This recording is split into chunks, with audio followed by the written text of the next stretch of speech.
Hello दोस्तों, स्वागत है आपका मैथ फाउंडेशन बैच में। मैथ फाउंडेशन बैच के अंतर्गत हम लोग का टॉपिक था साझेदारी पार्टनरशिप, और इसका 2 क्लासेस आपका हो चुका है। आज इसका तीसरा क्लास है और आज इस क्लास में जो भी प्रश्न शेष थे उनको कर लिया जाएगा। और इसी प्रश्न के साथ आज का आपका क्लास जैसे ही खत्म होगा साझेदारी आपका पूरी तरीके से कंप्लीट हो चुकी होगी। तो चलिए फिर आज की क्लास की शुरुआत करते हैं। पहला प्रश्न देखिए आपके सामने है। पहला प्रश्न क्या कह रहा है, ध्यान दीजिए। पिछले क्लास में हमने जहां से छोड़ा था वहीं से हमने आगे शुरुआत किया है। ठीक है, देखिए प्रश्न आपसे कहना चाहता है, 1 मिनट। ठीक, कह रहा है कि दो व्यक्तियों ने एक व्यापार की शुरुआत क्रमशः 50,000 और 70,000 की पूंजी निवेश की।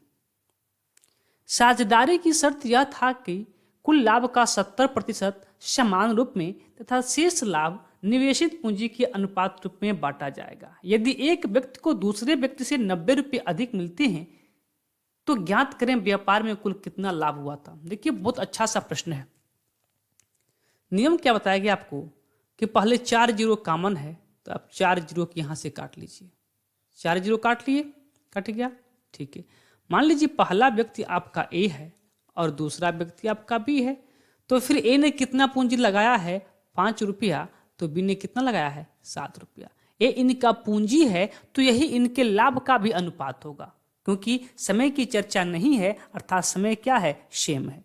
तो जो इन्होंने पूंजी लगाई थी वही इनका क्या हो जाएगा, लाभ का भी अनुपात हो जाएगा। लेकिन प्रश्न में कह रहे हैं आपसे कि 70% समान रूप से तथा शेष उनके निवेशित रूप से, यानी कि 70% की वैल्यू होती है 7/10, यानी कि टोटल यदि 10 रुपया लाभ उसको होता तो 70 रुपया तो दोनों को बराबर, 10 रुपया उसका लाभ होता तो 7 रुपया दोनों को बराबर हिस्से में बांट दिया जाता, बचता कितना 3 रुपया। और इसी 3 रुपये को क्या किया जाता कि दोनों ने जिस अनुपात में पूंजी लगाई थी उसी अनुपात में बांटा जाएगा।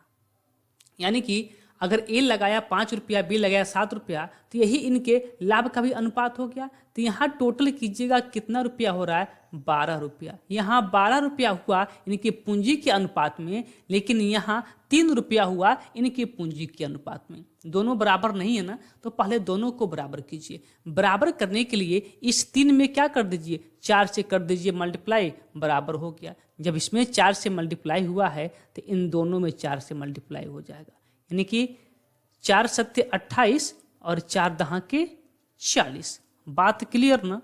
अब देखिए 40 रुपया था तो 28 रुपया क्या हो गया, समान रूप में बट गया, और 12 रुपया जो था वो उनके पूंजी के अनुपात में बटा है। और यहाँ भी देखिए 12 रुपये ही उनके पूंजी के अनुपात में बटा है। बातें क्लियर है ना, यहाँ तक बातें क्लियर है।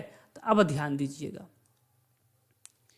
करा कि एक दूसरे को 90 रुपये अधिक मिलते हैं। देखिए ए को यदि 5 रुपया मिला है तो बी को कितना मिला है, 7 रुपया। कितना अधिक मिला है, तो आप कहेंगे 2 रुपया।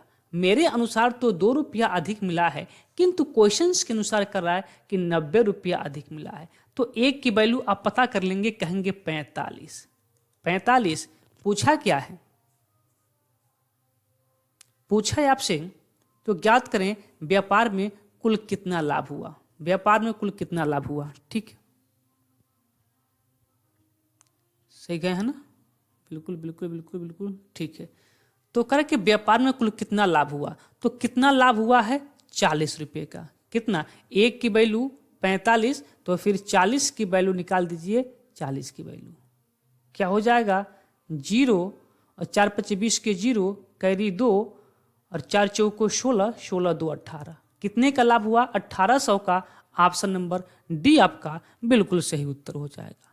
बाकी बातें क्लियर ना, किसी कोई डाउट हो तो आप जरूर हमसे पूछ लेंगे, एक बार कमेंट करेंगे, ठीक है। आगे आइए, अगला प्रश्न कर रहा है कि 13,950 रुपये की राशि को ए बी सी में इस प्रकार बांटा जाता है कि बी का हिस्सा ए के हिस्से का 2 गुना हो तथा सी का हिस्सा बी के 2 गुने हिस्से से 50 रुपया कम हो। तो ए का हिस्सा क्या है, देखिए 3 व्यक्ति हैं, एक ए है, एक बी है और एक सी है। प्रश्न में कह रहा है कि जो बी का हिस्सा है ए के हिस्से से दोगुना है। यदि ए का हिस्सा x है तो बी का हिस्सा क्या होगा, इसका दोगुना 2x होगा। आगे कह रहा है कि सी का हिस्सा बी के 2 गुने से 50 कम हो, यानी कि सी का जो हिस्सा है बी के 2 गुने से, तो बी का दोगुना क्या हो जाएगा 4x, इससे क्या है 50 कम है, 50 कम है। ठीक है, चलिए एक क्या है, तीनों के लाभ का हिस्सा है, लेकिन टोटल लाभ दिया है 13,950, यानी यहाँ से आपको टोटल लाभ कितना हो जाएगा, तो आप कहेंगे x और 2x, 3x और 4x, कितना 7x, 7x माइनस 50 यहाँ से टोटल लाभ है। किंतु क्वेश्चंस में कह रहा है कि 13,950 है, तो यहाँ से 7x की वैल्यू आप निकाल लेंगे, ये उधर जाएगा तो जुट जाएगा, कितना हो जाएगा 14,000, यानी कि x की वैल्यू क्या हो जाएगी 7 दूना 14, 2000। पूछा क्या है ए का हिस्सा, तो x की वैल्यू आ गया 2000, कहाँ पे लिखा है ऑप्शन नंबर सी पे। अगला प्रश्न देखिए, इस प्रश्न में थोड़ा सा टाइपिंग मिस्टेक था, हमने सुधार किया है। ठीक है, चलिए प्रश्न कर रहा है कि 3 दूध वालों ने एक चरागाह किराए पर लिया। ए ने 16 गाय को 3 माह तक, बी ने 20 गायों को 4 माह तक, सी ने 18 गाय को 6 माह तक चराया। यदि किराए की राशि में ए का हिस्सा 5,900 है तो सी का हिस्सा ज्ञात करें। अच्छा, सी का हिस्सा पूछा है, ठीक है देखते हैं। सी का हिस्सा ज्ञात करें, आइए देखते हैं। देखिए मान लीजिए 3 जो ग्वाले हैं, दूध वाले हैं, एक ए है, एक बी है, एक सी है। तो ए ने देखिए जो भी किराया बटेगा किसके अनुपात में बटेगा, तो कौन कितना गाय चराया है और कितने समय तक चराया है उसी के अनुपात में किराया बटेगा। जैसे मान लीजिए कि एक कोई व्यक्ति है वो ज़्यादा गाय ज़्यादा दिन के लिए चराया है, जो कोई दूसरा ग्वाला है वह कम गाय कम दिन के लिए चराया है, तो फिर उन दोनों के बीच में जो अनुपात होगा वो किस रेशियो में बटेगा कि कौन कितने दिन चराया है और कितना गाय चराया है। तो ए ने 16 गाय चराया है, कितने दिन के लिए, तो 3 महीने के लिए। ठीक है, इसी अनुपात में बटेगा। बी ने 20 गाय चराया है, बी ने 20 गाय चराया है, कितने महीने के लिए, 4 महीने के लिए। सी ने 18 गाय चराया है 6 महीने के लिए। ठीक है, अब इसमें से पहले जो आपको कटने वाला हो उसको आप संक्षिप्त कर लीजिए। 4 से कटेगा ना, तो 4 चौको 16, 4 पचे 20 और 9 दूना 18 और 3 दूना 6, क्या मिला अनुपात 4 3 12 अनुपात 4 पचे 20 अनुपात 9 3 27। टोटल कितना किराया दिए हैं सब 5,900। यहाँ अगर मेरे अनुसार ए दिया होता 12 रुपया, बी दिया होता 20 रुपया और सी दिया होता 27 रुपया, तो मेरे अनुसार टोटल कितना किराया दिए होते सब 7 2 9 और 2 2 4 1 5, 59 रुपया दिए होते। तो यही मेरे अनुसार तो किराया 59 रुपया का है, लेकिन क्वेश्चंस के अनुसार कितना है 5900 का है। ठीक है, तो ए की वैल्यू क्या हो जाएगा, ए की वैल्यू सी का पूछा ना, सी का, तो एक की वैल्यू पर निकालिए, एक की वैल्यू क्या हो जाएगा 100, एक का वैल्यू क्या हो गया 100। सी का पूछा है तो सी का वैल्यू कितना है 27, जब 100 एक का वैल्यू 100 तो 27 का वैल्यू क्या हो जाएगा 2700, और इसका ऑप्शन भी मिस्टेक था। ठीक है, ऑप्शन भी मिस्टेक है, किंतु आप ऑप्शन पे ध्यान नहीं देंगे, आप क्वेश्चन पे ध्यान देंगे। ठीक है, 2700 हो जाएगा आपका सी का हिस्सा। ठीक है ना, चलिए आगे चलते हैं अगले प्रश्न पे। प्रश्न करा कि एक कंपनी में ए और बी के लाभ या हानि का अनुपात 3:2 में बांटते हैं। यदि एक नए साझेदार के रूप में सी कंपनी में आता है, उसके लाभ की हिस्सेदारी 1/4 भाग है। यदि सी ए और बी से समान अनुपात में अपना लाभांश लिया तो लाभांश का नया अनुपात क्या होगा। देखिए एक कंपनी था जिसमें ए था और बी था। जब सी नहीं आया था तो यदि ए 3 रुपया का लाभ पाता था तो बी 2 रुपये का लाभ पाता था।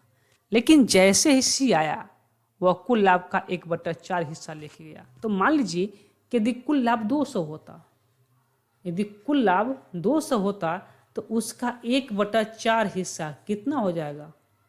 50 चौको 200। सी कितना हिस्सा अपना लेके जाता? 50 रुपया। 200 रुपया उसका प्रॉफिट होता तो 50 रुपया क्या लेके जाता सी। अब वही 200 रुपये में अगर सी नहीं था तो वही 200 रुपया ए और बी में कितना कितना आता? तो ए का 3 रुपया, बी का 2 रुपया, कितना? मेरे अनुसार 5 रुपया, लेकिन क्वेश्चन में दिया है कितना? 200 रुपया है, अभी तो हमने माना ही है। तो ए की वैल्यू कितना हो जाता आपका? 40। तो फिर बी का अगर 200 लाभ होता तो बी का 3 9 होके 40 गुना ज़्यादा, 4 3 12 120 होता, और बी का भी 40 गुना ज़्यादा कितना होता? 80 होता। ठीक है, अगर 200 रुपया क्या होता लाभ होता तो उसमें बी को कितना मिलता? 80 रुपया, और ए को कितना मिलता? 120 रुपया। लेकिन अब 50 रुपया कौन लेके चला गया? सी। और सी किससे लेके गया है? तो बी और ए का समान अनुपात में, यानी कि 50 रुपया सी लेके गया है तो बराबर पैसा दोनों से लिया है। बी से जितना लिया है उतना ही ए से, जितना ए से लिया है उतना ही बी से। तो बताइए 50 रुपया टोटल हुआ है, तो बी से कितना रुपया लिया होगा? आप कहेंगे 25 रुपया। और ए से कितना लिया होगा? 25 रुपया। ठीक है, बराबर में। तो ए के पास आपका था 120 रुपया और 25 रुपया ले लिया, तो ए के पास कितना बचा? आप कहेंगे 95 रुपया। बी के पास था 80 रुपया, 25 रुपया ले लिया, कितना बचा? आप कहेंगे 55 रुपया। और सी के पास तो 50 रुपया था ही। नया अनुपात पूछा है, इसको हल कर लीजिए। को से कटेगा 5 से, 19 25 95, 11 25 55, 5 10 के 50, 19 अनुपात 11 अनुपात 10, 19 अनुपात 11, 19 अनुपात 11 अनुपात 10। Option number B, option number B आपका सही उत्तर होगा। आगे प्रश्न नंबर 27 कह रहा है कि ए बी तथा सी के लाभांश का अनुपात 1/4 अनुपात 1/6 अनुपात 7/12 है। यदि सी सेवानिवृत्त हो जाता है तो सी के हिस्से के लाभ को आपस में 4:5 के अनुपात में बांटते हैं, तो ए और बी का लाभांश का अनुपात क्या होगा? ध्यान दीजिए, एक कंपनी था जिसमें ए भी था, बी भी था और सी भी था। जब लाभ होता था तो ए लेता था 1/4 हिस्सा टोटल लाभ का, बी लेता था 1/6 हिस्सा, और सी लेता था 7/12 हिस्सा। इसको पहले एलसीएम से मल्टीप्लाई करेंगे अनुपात पता करने के लिए। तो यहाँ भी आप करेंगे 12 से, यहाँ भी आप करेंगे 12 से, यहाँ भी आप करेंगे 12 से। तो 4 3 12, ए की वैल्यू कितनी आ जाएगा? 3, 6 दूना 12, बी की 2, और 12 कम 12 सी का 7। देखिएगा, तो ये तीनों अपना लाभ किस अनुपात में पाते? 3:2:7 में। लेकिन कह रहा है कि अब जो सी है ना वो रिटायरमेंट ले लिया है, सेवानिवृत्त हो गया है, तो फिर जो भी लाभ बच गया है सी का, वह दोनों में, यानी कि 7 का लाभ बचा है ना, अब ए और बी किस अनुपात में बांटे हैं? तो दिया है 4:5 में। अब देखिए, अगर इसको आप बदल सकते हैं ना डायरेक्ट, तो बदल लीजिए, आपका आंसर हो जाएगा। ठीक है, क्या करेंगे कि 7 को 4 और 5 के अनुपात में बांटने के लिए 7/9, अभी इसको दशमलव में आता रहेगा, हल करते रहिए। या फिर मैं एक और तरीका आपको सिखा रहा हूँ, ध्यान से सुनिएगा। क्या कर सकते हैं आप? कुछ सी का कुछ ऐसा वैल्यू मान लेते हैं जो 9 से कट जाए। 5 4 9 है ना, 5 और 4 9, तो क्या मान लेते हैं, इसमें 9 से कर देते हैं मल्टीप्लाई, तो 7 9 63 हो जाएगा। तो जब सी का माने है कितना? 63, यानी कि 9 से मल्टीप्लाई किए हैं, तो सब में 9 से मल्टीप्लाई हो जाएगा।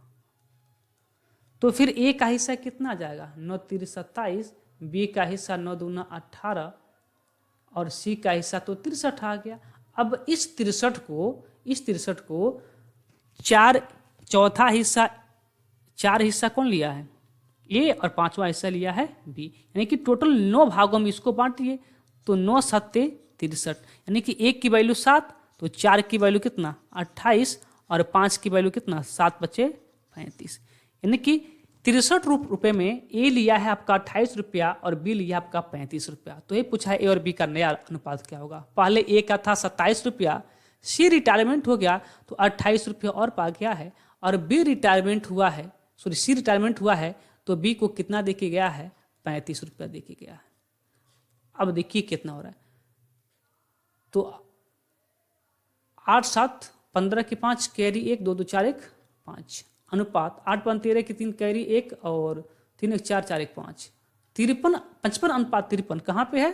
तो ऑप्शन नंबर ए पे, ऑप्शन नंबर ए आपका सही उत्तर है। आगे देखिए 28 नंबर प्रश्न कह रहा है कि एक्स तथा वाई ने क्रमशः 16,000 तथा 12,000 की पूंजी निवेश करके एक व्यापार शुरू किया। 3 माह के बाद यक्ष ने 5,000 रुपया वापस निकाल लिया, जबकि वाई ने 5,000 और निवेश की।